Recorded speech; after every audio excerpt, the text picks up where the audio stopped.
Hello student, welcome to RD study time. और अब हम देखेंगे एक्सरसाइज 6.2 का क्वेश्चन नंबर 5। इन फिगर 6.27, ये figure 6.27, PQ and RS are two mirror placed to parallel to each other. PQ और RS ये two mirror हैं जो कि एक दूसरे के पैरेलल हैं। And incident ray AB strikes the mirror PQ at B। A B incident ray है जो कि मिरर PQ के पॉइंट B पर स्ट्राइक करती है।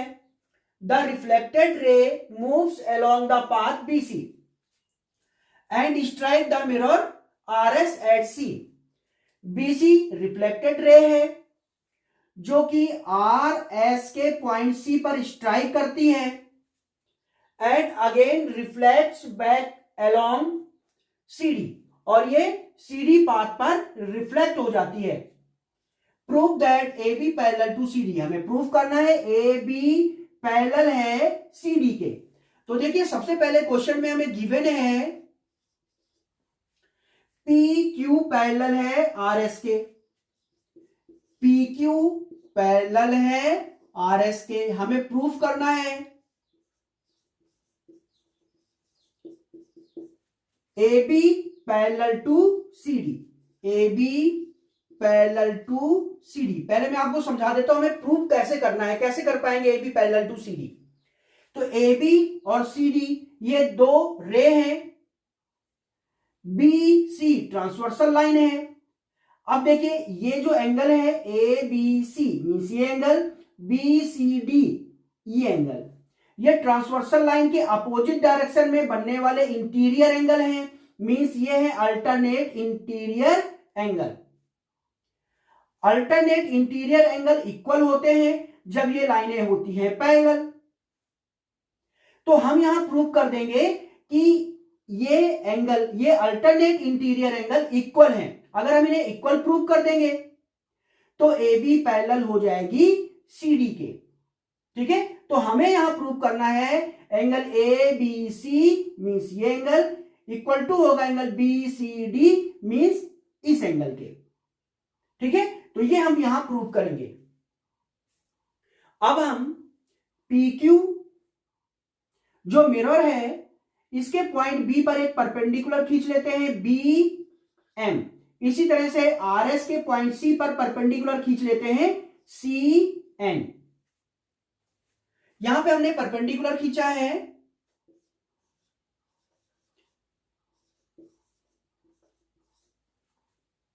हमने एक लाइन BM खींची है जो परपेंडिकुलर है PQ पे, एंड CN खींचा है एक लाइन CN जो कि परपेंडिकुलर है RS पे। तो यहां पे हमने PQ पर परपेंडिकुलर BM खींचा है और RS पर परपेंडिकुलर CN खींचा है। हमें गिवन है PQ parallel to RS, PQ parallel to RS, PQ parallel to RS, ये हमें गिवन है। देखिए पैरेलल लाइनों के बीच, ये दो लाइनें पैरेलल हैं, इनके बीच अगर हम परपेंडिकुलर खींचते हैं, ये देखिए इस तरह से, ठीक है, अगर हम इन पैरेलल लाइनों पर परपेंडिकुलर खींचते हैं तो ये परपेंडिकुलर पैरेलल होते हैं। तो आप देखेंगे PQ और RS पैरेलल लाइन है और इस पर हमने परपेंडिकुलर खींचा है BM और CN, ये परपेंडिकुलर है, तो ये दोनों भी होंगे पैरेलल, यानी BM पैरेलल होगा CN के। ठीक है, BM पैरेलल होगा CN के। क्यों? क्योंकि PQ और RS पैरेलल लाइन है। अब देखें यहां पे AB ये है incident ray, AB incident ray है और BC रिफ्लेक्टेड रे है। तो इस एंगल को हम लेट कर लेते हैं 1 और इसे लेट कर लेते हैं 2। तो ये एंगल 1 इंसिडेंस एंगल होगा, एंगल ऑफ इंसिडेंस, और ये होगा एंगल ऑफ रिफ्लेक्शन। ठीक है, एंगल 1 होगा एंगल ऑफ इंसिडेंट और एंगल 2 होगा एंगल ऑफ रिफ्लेक्शन। इसी तरह से ये एंगल लेट कर लेते हैं 3 और इसे लेट कर लेते हैं 4। 3 होगा एंगल ऑफ इंसिडेंस और 4 होगा एंगल ऑफ रिफ्लेक्शन। अब हम जानते हैं एंगल ऑफ इंसिडेंस इक्वल होता है एंगल ऑफ रिफ्लेक्शंस।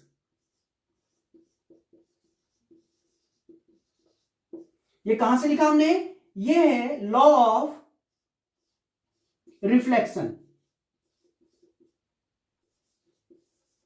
तो ये हमने साइंस में पढ़ा हुआ है लॉ ऑफ रिफ्लेक्शन।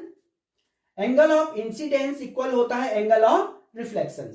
तो आप देखेंगे ये एंगल 1 जो कि है एंगल ऑफ इंसिडेंस, ये इक्वल होगा एंगल 2 के, ठीक है, रिफ्लेक्शन, एंगल ऑफ रिफ्लेक्शन के।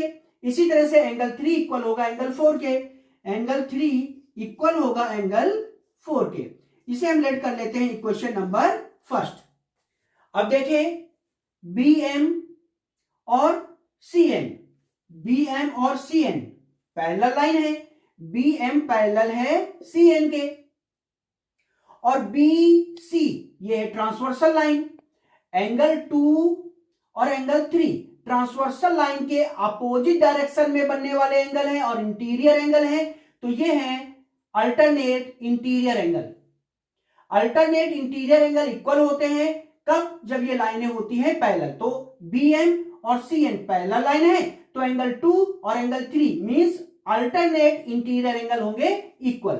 तो आप देखेंगे एंगल 2 इक्वल होगा एंगल 3 के, क्योंकि ये हैं अल्टरनेट इंटीरियर एंगल।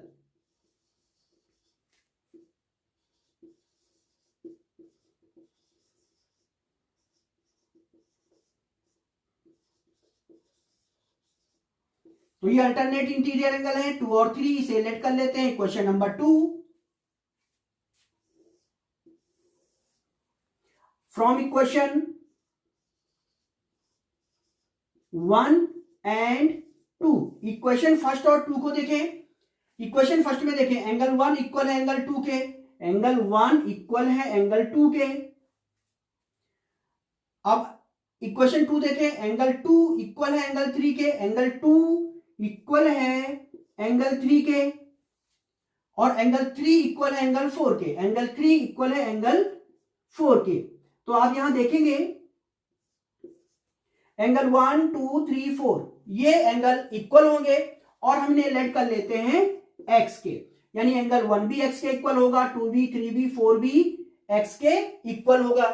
अब देखें एंगल 1 प्लस एंगल 2 मींस ये total angle, angle 1 plus angle 2 equal होगा एंगल 3 प्लस एंगल 4 के, मींस इस टोटल एंगल के, एंगल 3 प्लस एंगल 4 के। ये क्यों इक्वल होगा, आप देखें एंगल 1 भी x है, एंगल 2 भी x है, तो ये हो जाएगा x प्लस x 2x, और एंगल 3 भी x है, एंगल 4 भी x है, तो ये हो जाएगा x प्लस x 2x, तो ये भी 2x ये भी 2x, यानी इक्वल होंगे।